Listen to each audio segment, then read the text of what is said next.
Star उत्सव पर देखिए आपके चहीते शोज अब से डीडी फ्री डिश पर।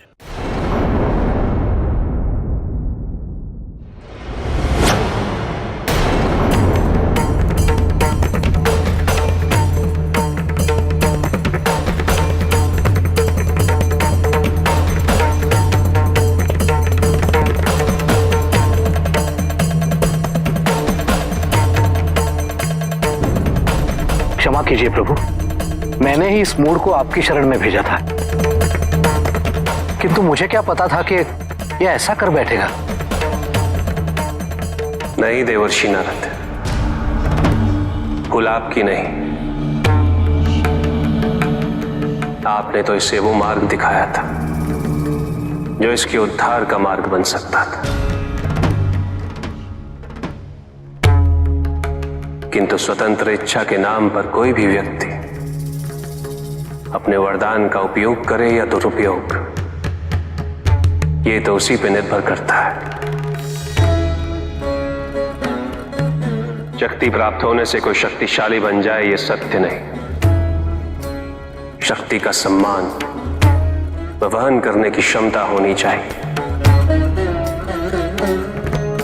और यह क्षमता किसी वरदान से प्राप्त नहीं होती, ये तो हमारे भीतर ही विकसित होती है।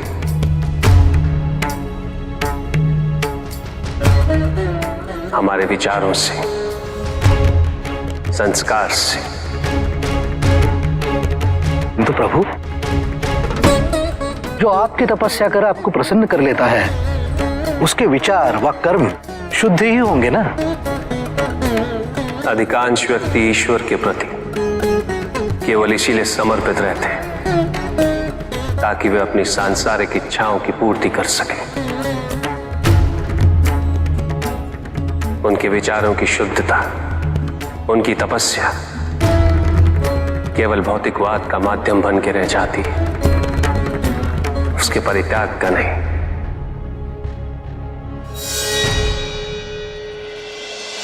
अहम भाव से ग्रसित ऐसे व्यक्ति अपने से परे देख ही नहीं पाते। उन्हें जो चाहिए वो इसलिए नहीं कि उससे वो संसार का उद्धार करना चाहते हैं, अभी तो इसलिए कि उससे वो केवल अपने परिजनों का उद्धार कर सके। और शक्ति पा लेने के पश्चात उनका असली स्वरूप प्रत्यक्ष होता है, उनके व्यक्तित्व के दोष उभर कर सामने आते हैं। ऐसे व्यक्ति इस भ्रम को पोषित करने लगते हैं कि वही धर्म है, वही नियम है, और उनकी यही सोच उन्हें दायित्व विहीन बना देती है, और वो अपनी शक्तियों को अत्याचार व शोषण का माध्यम बना लेते हैं।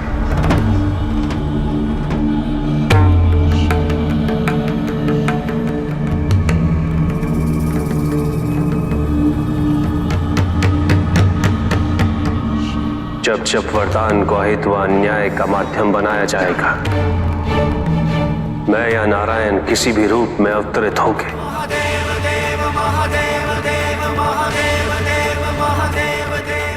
उसका अंत अवश्य करेंगे।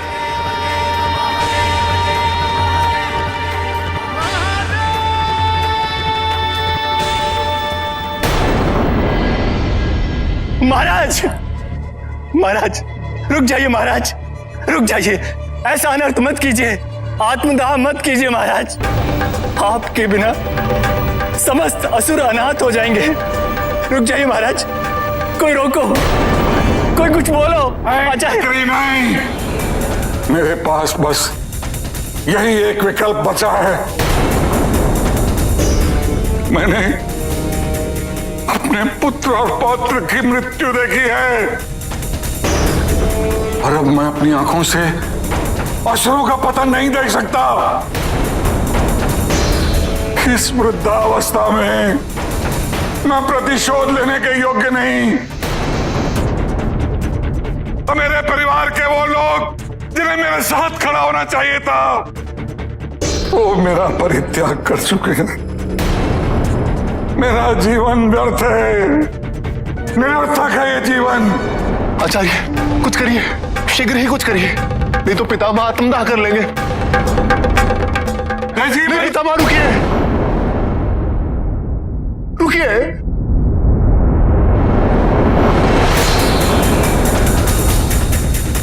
हम आपके साथ हैं पितामह। पितामह, हमने अपने पिता और एक भाई को खो दिया है। यदि अब आपको भी खो देंगे तो कोई परिवार में बचेगा ही नहीं। आप ऐसा मत कीजिए पितामह, हम आपके साथ हैं। सत्य कह रहे हो तुम? जी पितामह।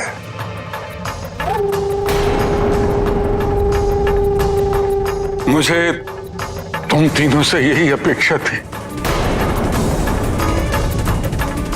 आज जाके तुम्हारे पिता और तुम्हारे भाई की आत्मा को शांति मिली होगी।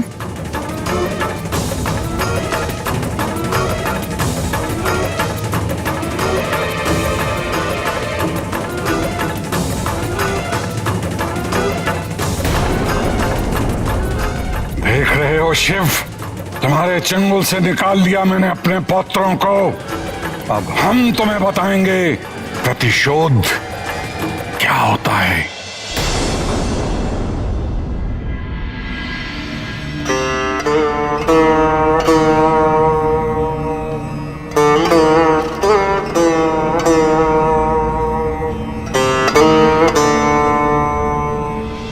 इतने व्यंजन, किंतु किसके लिए? कहीं कुमार वापस तो नहीं आ रहे? नहीं, माता को कुमार की अनुपस्थिति सता रही है। जब से कुमार यहां से गए हैं तब से मैंने माता को मुस्कुराते हुए नहीं देखा है। माता कुमार को भूल नहीं सकती और उनके पास जा भी नहीं सकती है।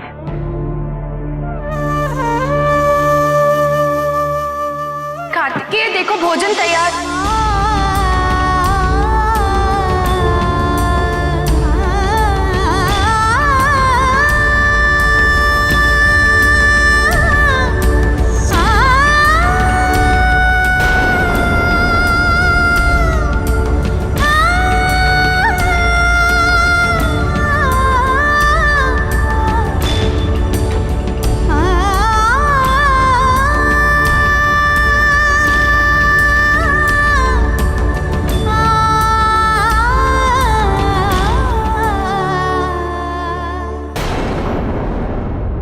मेरा स्वागत करने हेतु असुर त्रिपाद हम पर आक्रमण अवश्य करेगा। केवल यह सिद्ध करने हेतु कि उसे किसी का भी भय नहीं, वह अवश्य प्रयत्न करेगा आपके मनोबल पर घात करने का।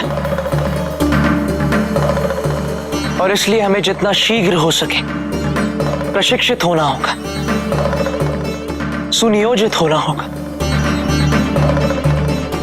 इसीलिए हम आपसे निवेदन करते हैं कि आज से दक्षिण क्षेत्र की सेना का नेतृत्व आप ही करें।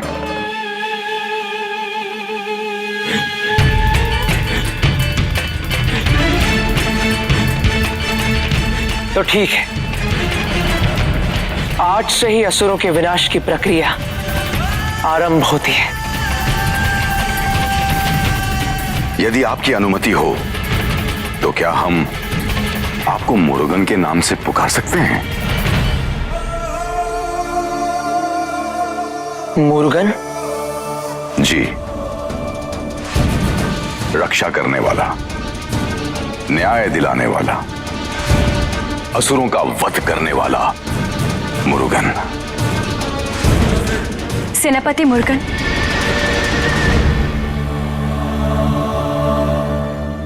मैं भी आपके साथ युद्ध के लिए चलूंगी। मुझे मेरे माता पिता ने यही सिखाया है कि स्त्री शक्ति के बिना पुरुष शक्ति अधूरी है। जहां पर स्त्री और पुरुष में समानता नहीं, वहां पर संपूर्ण सफलता असंभव होती है। आप इस सेना में सम्मिलित होकर समस्त स्त्रियों को प्रेरित करेंगे। स्त्रियों का सम्मान और भी बढ़ेगा।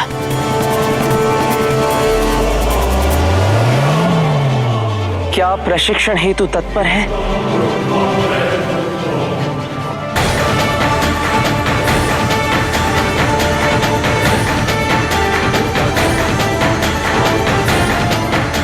अवश्य, मैं सदैव आपकी कृतज्ञ रहूंगी।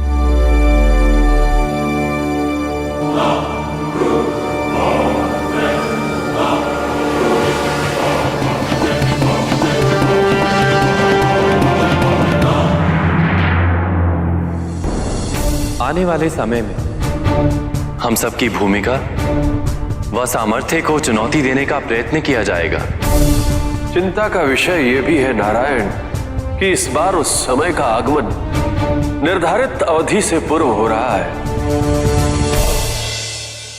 जिस सृष्टि को हमने पोषित किया है उस सृष्टि को खंडित करने का षड्यंत्र रचा जा रहा है। समय कितना भी कष्टदायक क्यों न हो, हम अपनी भूमिका उसी प्रकार निभाते रहेंगे जिस प्रकार पहले निभाई थी। इस विपदा में मैं और आप, हम दोनों ही सहायक होंगे ब्रह्मदेव, किंतु इस परिस्थिति में सबसे महत्वपूर्ण भूमिका तो महादेव निभाएंगे। देवर्षि, आज्ञा प्रभु। देवी पार्वती इस समय पुत्र वियोग से व्यथित हैं और उन्हें महादेव की आवश्यकता होगी, किंतु विवशता यह है कि महादेव के बिना हम किसी निष्कर्ष पर नहीं पहुंच सकते। प्रतीक्षा करने का समय भी नहीं है। आप शीघ्र ही कैलाश जाइए और महादेव को सूचित कीजिए। इस संकट पर विचार और उसका सामना करने के लिए कुछ महत्वपूर्ण निर्णय लेने का समय आ गया है। जो आज्ञा प्रभु।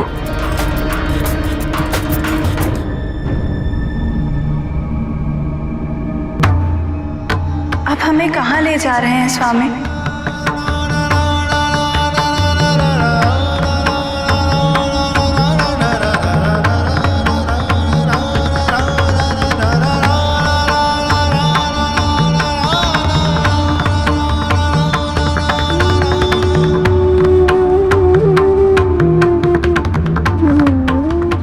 कैसा वृक्ष है स्वामी? कल्प वृक्ष। इसकी छांव में बैठने से मन को शांति मिलती है।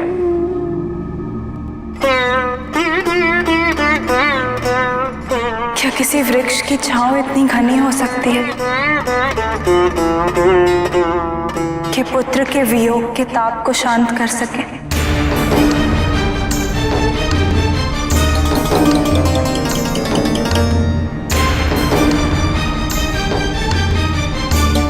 उसकी अनुभूति तुम्हें यहां बैठने के पश्चात ही होगी। नारायण नारायण। प्रणाम माते। प्रणाम प्रभु।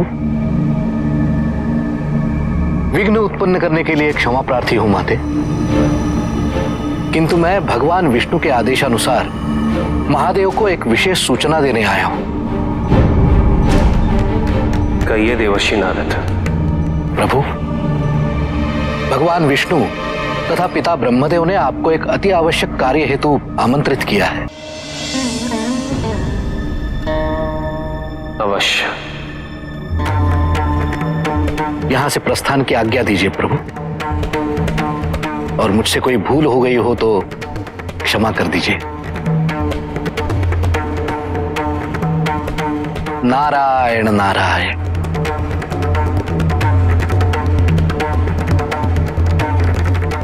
विडंबना देखो पार्वती, अभी तुम्हें एक पति के रूप में मेरी आवश्यकता है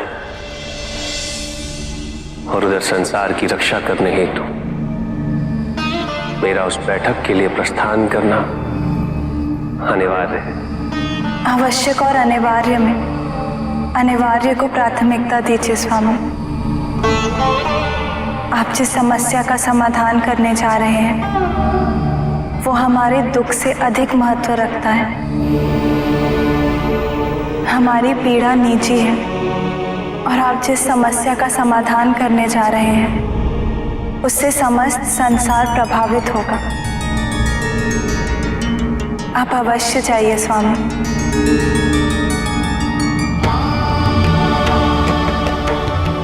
तब तक हम यहाँ अपने दुख को भूलने का प्रयत्न करते हैं।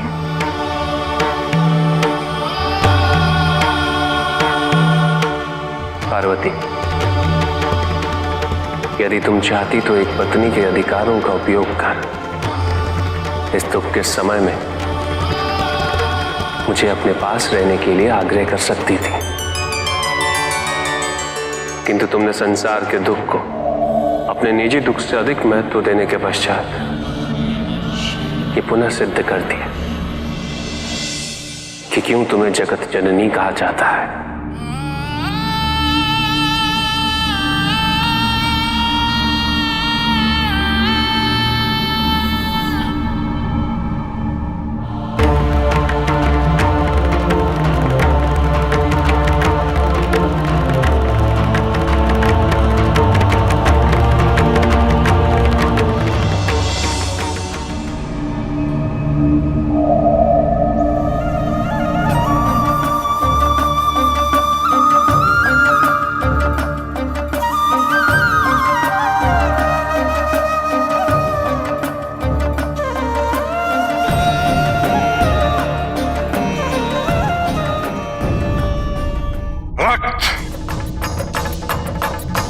ये है रक्त की पुकार, जिसे सुनकर कोई अनसुना नहीं कर सकता। मुझे प्रसन्नता हुई कि तुम तीनों को अपने दायित्व की अनुभूति हुई। अब जाओ और त्रिपुर को माध्यम बना के ऐसा आक्रमण कराओ महादेव का अस्तित्व ही मिट जाए। नहीं पितामह, हम महादेव की भक्ति नहीं छोड़ सकते।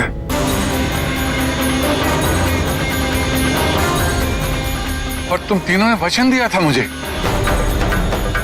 तो वचन कहां तोड़ रहे हैं पितामह? वचन कहां तोड़ रहे हैं? हमें शिव का संरक्षण तभी तक प्राप्त है जब तक हम धर्म के मार्ग पर चलेंगे। अधर्म के मार्ग पर चलते ही हम तीनों असुरक्षित हो जाएंगे। तुम कहना क्या चाहते हो? हम जो भी करेंगे वो धर्म की राह पर चलकर करेंगे। हमारा धर्म है शिव भक्ति, और उसी धर्म का पालन करते हुए हम 1 लाख शिव भक्तों को त्रिपुर ले जाएंगे और महादेव को प्रसन्न करने हेतु उनकी बलि चढ़ाएंगे। धर्म का धर्म और अधर्म बिना उद्देश्य की पूर्ति।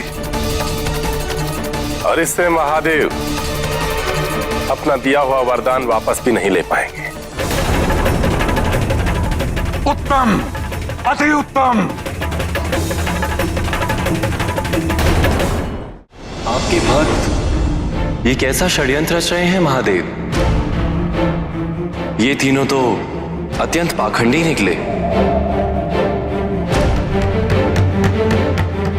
अधर्म को धर्म का नाम देकर इतना बड़ा अनर्थ करने की योजना, ऐसा कभी नहीं हुआ है महादेव। महादेव, इन तीनों ने आपके लिए कठिनाई और भी बढ़ा दी है। अब प्रश्न ये है, जिनके सर पर संरक्षण हेतु एक हाथ आपने रखा था, दूसरे हाथ से आप उन पर घात कैसे करेंगे?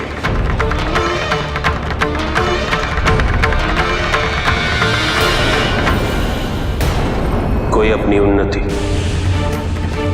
अपने स्वार्थ की पूर्ति के लिए दूसरों को धर्म के अनुसरण हेतु प्रताड़ित कैसे कर सकता है?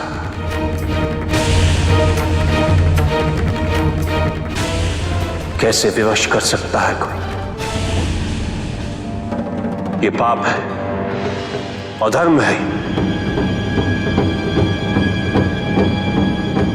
परमात्मा से पुनर्मिलन हेतु अंतरात्मा से जब इच्छा उत्पन्न होती, तब प्रत्येक व्यक्ति धर्म का मार्ग स्वयं अपनी इच्छा से चुनता है। ये उसका अधिकार है।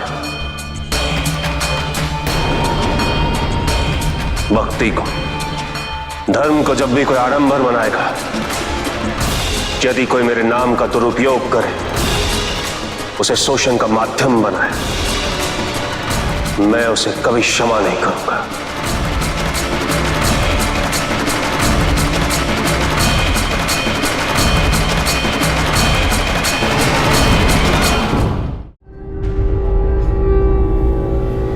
हर हर महादेव। जय भोलेनाथ। आज एक शिव भक्त दूसरे शिव भक्तों के पास आया है, एक महान उद्देश्य की पूर्ति हेतु। हम तिरुपुर में महादेव को एक नगरी समर्पित करना चाहते हैं, किंतु वहां पर केवल हम 3 भाई वास करते हैं। यदि और नागरिक नहीं होंगे तो नगर कैसे बसेगा? इसलिए मैं यहाँ पर स्वयं ये चुनाव करने आया हूं कि कौन वहां का नागरिक बनने योग्य है और कौन नहीं। हमें केवल सच्चे शिव भक्त चाहिए, जिनके साथ मिलकर हम आजीवन महादेव की आराधना कर सकें। किंतु महादेव की आराधना करने के लिए हम सबको त्रिपुर में वास करने की आवश्यकता ही क्या है? हमारे पूर्वजों ने तो युगों से इसी मंदिर में महादेव को पूजा है। तुम अपनी इच्छा अनुसार किसी को कभी भी वश नहीं कर सकते।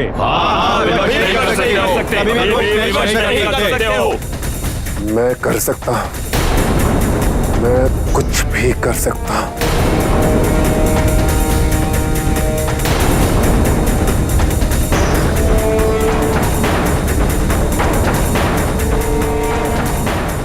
ले चलो इन्हें। त्रिपुर से उत्पन्न होने वाले संकट का उपाय केवल आप ही बता सकते हैं। उपाय केवल एक ही है, त्रिपुर का नाश।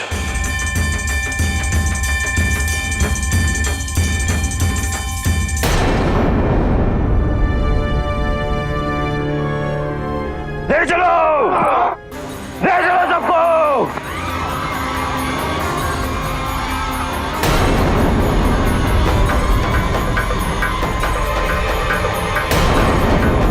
क्षमा करें, किंतु कहां ले जा रहे हैं हमें?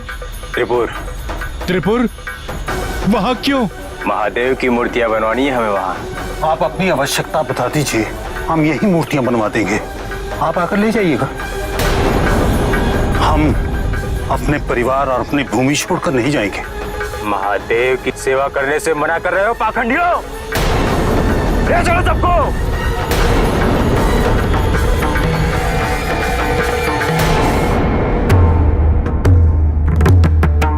किंतु एक समस्या है। त्रिपुर अर्थात स्वर्णपुर, रजतपुर और लौहपुर सात्विक, राजसिक और तामसिक गुणों का आधार है।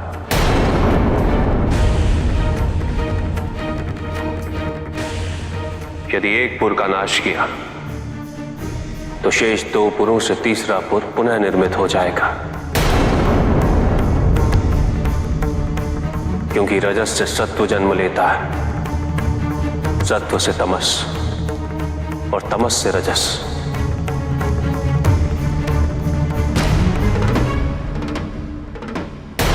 कमलाक्ष, तारकाक्ष और विद्युन्माली,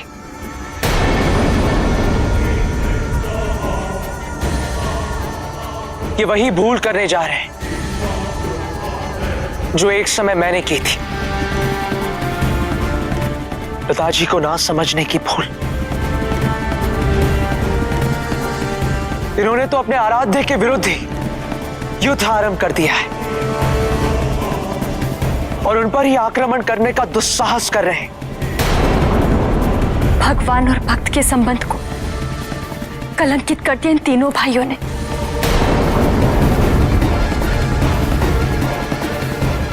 इसका दंड उन्हें अवश्य मिलेगा।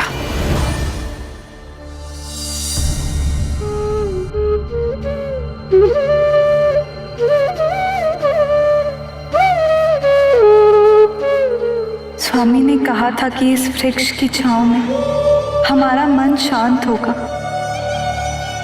किंतु कार्तिकेय को भूलना संभव कहाँ है। वो हमारा पुत्र है, उसे जन्म दिया है हमने। आप यहाँ होते स्वामी तो हम अपनी व्याकुलता आपसे बांट लेते, किंतु आप भी नहीं हैं। हम करें तो क्या करें।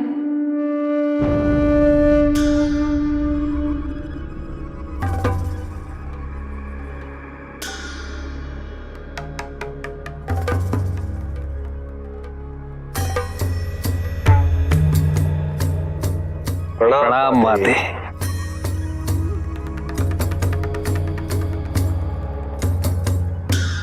माते, हम अपनी एक समस्या के समाधान हेतु आपके पास आए हैं।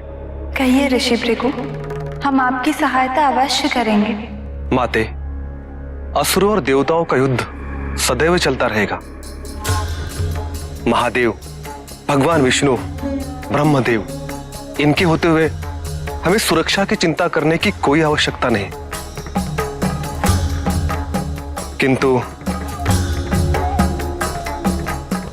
किंतु माते, आने वाले समय में अधर्म से युद्ध एक अन्य स्तर पर आरंभ करना होगा और उसके लिए धर्म का प्रचार आवश्यक है।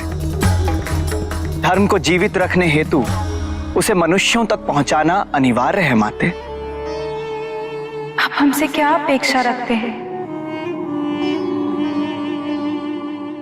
माते, ये कार्य शिव और शक्ति की पुत्री ही कर सकती है।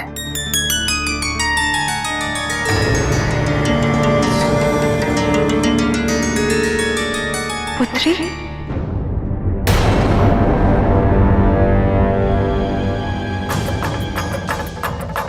बंदी बना लो सबको।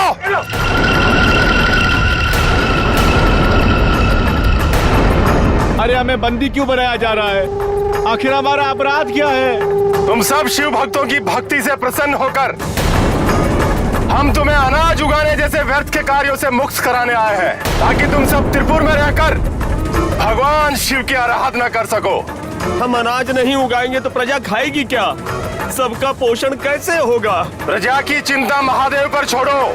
और वैसे भी ये मत समझना कि हम तुमसे अनुमति मांग रहे हैं। चलो ले चलो इन सबको। महादेव,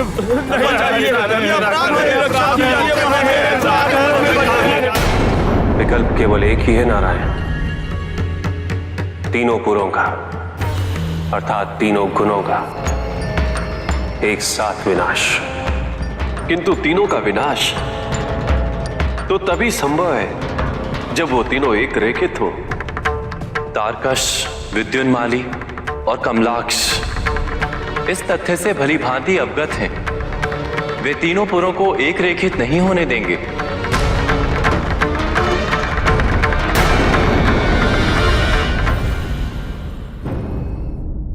इसीलिए स्वामी ने हमसे कहा था कि इस वृक्ष के नीचे बैठने से हमारे मन को शांति मिलेगी, हमारे दुख व एकाकीपन को दूर करने का उपाय मिलेगा। हाँ माते, इस संसार में पुत्रियों की भूमिका पुत्रों की भूमिका से कई अधिक महत्वपूर्ण है। पुत्री जिस घर में जन्म लेती है उस घर की प्रसन्नता का कारण बन जाती है। उस घर के भाग खुलते हैं। विवाह के पश्चात जननी बनकर दूसरे घर में जाती है तो उस घर की प्रसन्नता का कारण बन जाती है। उस घर के भी भाग खोल देती है। और कन्यादान तो कितने पुण्य का कार्य है। जिसे भी ये सौभाग्य प्राप्त हो उसे अवश्य करना चाहिए। और माते, कदाचित आपको स्मरण ना हो परंतु मुझे तो है। आप अपनी माता के साथ मेरे आश्रम में निवास करने हेतु आई थी। आपके पिताजी कई वर्षों तक वहां नहीं थे। आपकी माता को केवल आपका ही आसरा था। तभी तो इतने लंबे समय तक आपके पिताजी महाराज हिमावन की अनुपस्थिति को वो सहन कर सके। माते, आप उनकी शक्ति थी। आपके कारण उन्हें अपने एकाकीपन की अनुभूति ही नहीं हुई। माते, दान का संकल्प लेकर मिट्टी की मूर्ति बनाइए। ये कल्पवृक्ष उस मूर्ति में प्राण फूंक देगा।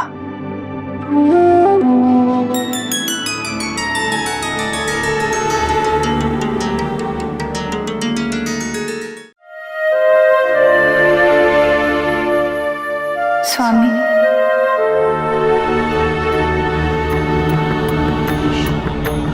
आपकी अनुपस्थिति में हम एक पुत्री को जन्म देने जा रहे हैं। अनुमति दीजिए।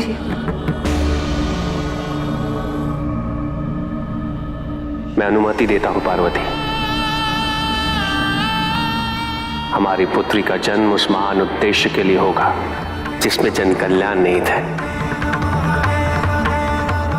हमारी पुत्री धर्म की स्थापना करेगी, धर्म का प्रचार करेगी। मुझे प्रसन्नता है कि तुमने ये निर्णय लिया।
हे कल्पवृक्ष, हमारी कल्पना को वास्तविकता में परिवर्तित कर दीजिए। प्राण भर दीजिए इसमें।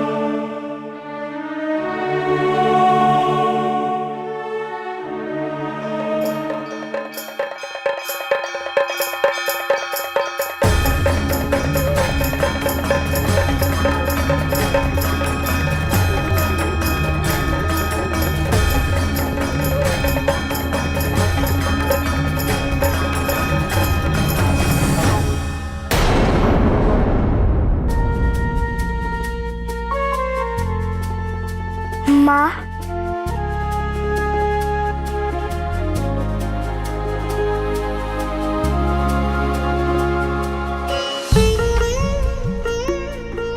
पुत्री,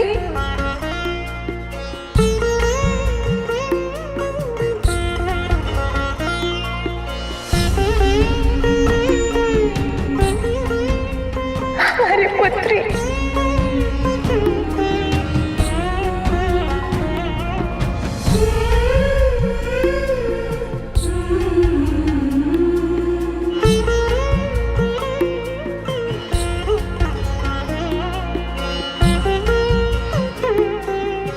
अशोक सुंदरी, आज से हम तुम्हें अशोक सुंदरी कहकर बुलाएंगे।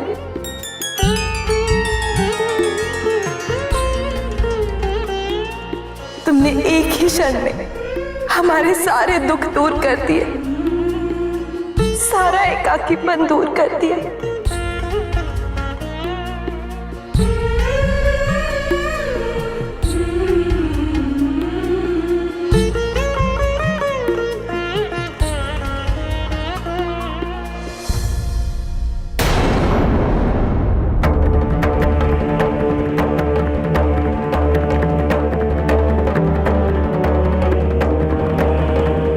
महादेव भी ना समय व्यर्थ कर रहे हैं। अरे सीधा जाके त्रिपुर का विनाश करना चाहिए था। अच्छा, तो देवराज आप स्वयं जाइए महादेव के पास और उन्हें सुझाव दीजिए कि उन्हें क्या करना चाहिए। और फिर भी यदि वो ना करें तो आप स्वयं ध्वस्त कर दीजिए त्रिपुर को। वो भी करता। यदि तीनों एक रेखित हो जाते तो मैं वो भी करता, किंतु मैं ग्रहों के चाल चलन को नियंत्रित नहीं करता ना।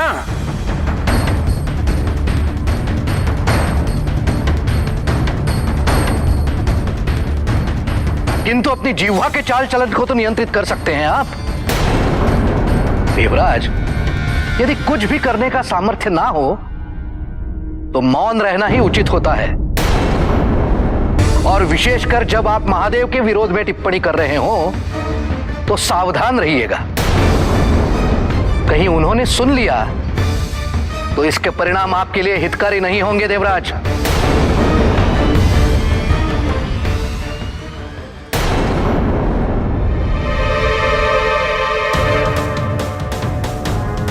महादेव के इतने सारे भक्तों की एक साथ बलि उत्तम, अति उत्तम। महादेव तो महाप्रसन्न हो रहे होंगे।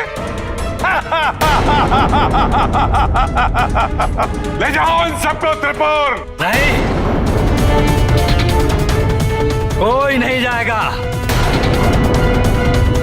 हमें इस अत्याचार का विरोध करना होगा। मूर्ख, शांत हो जाओ, अन्यथा इसी समय मैं भयभीत होने वाला नहीं हूं। महादेव हर कष्ट, हर संकट से अपने भक्तों की रक्षा करेंगे। हम सबको एकजुट होकर असुरों का सामना करना होगा। ये हमें कोई हानि नहीं पहुंचा सकते।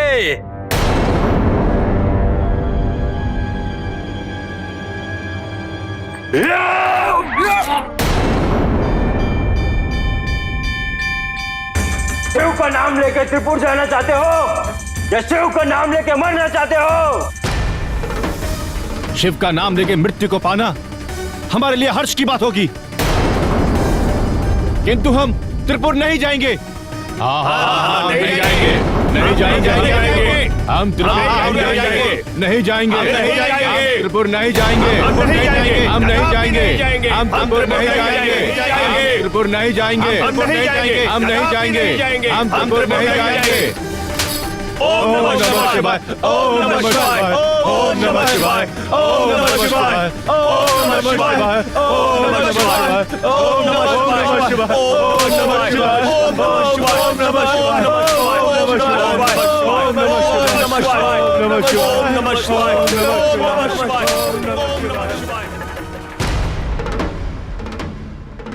आओ पुत्री,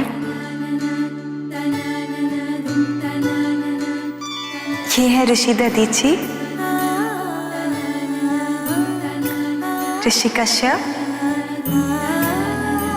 ऋषि भृगु, वो है नंदी, और ये सब है गणप्रेत। माँ, हमारे पिताजी कहाँ हैं? क्या वो हमसे मिलना नहीं चाहते? अवश्य मिलना चाहते हैं पुत्री, किंतु इस समय वो किसी आवश्यक कार्य से बाहर गए हुए हैं। वो अति शीघ्र लौट आएंगे और तुम्हें अपने हृदय से लगा देंगे।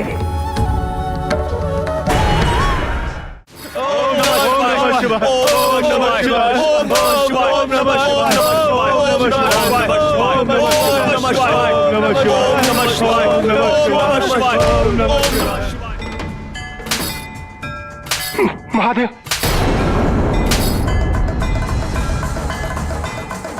महादेव, महादेव? क्या महादेव? साक्षात महादेव प्रकट है। हाँ महादेव, ये तो है हमारे सामने महादेव। अरे ये भ्रम है तुम्हारा। नहीं, महादेव है। कमलाक्ष, महादेव है हमारे सामने।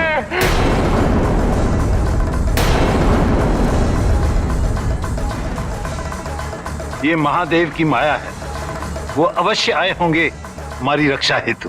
ओम नमः शिवाय। ओम नमः शिवाय। ओम नमः शिवाय। ओम नमः शिवाय। ओम नमः शिवाय। तुम तीनों त्रिपुर के लिए प्रस्थान करो। लेकिन पितामह, इससे तो हमारा उद्देश्य पूरा नहीं होगा। किंतु ये समय उचित नहीं है। कमलाक्ष को जो दिखाई दे रहा है वो भ्रम नहीं। जाओ त्रिपुर, ये मेरा आदेश है।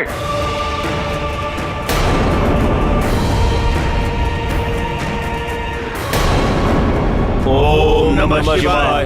ओम नमः शिवाय। ओम नमः शिवाय। ओम नमः शिवाय। गौरम करुणावतारम संसार सारम भुजगेंद्रहारम कर्पूर गौरम करुणावतारम संसार सारम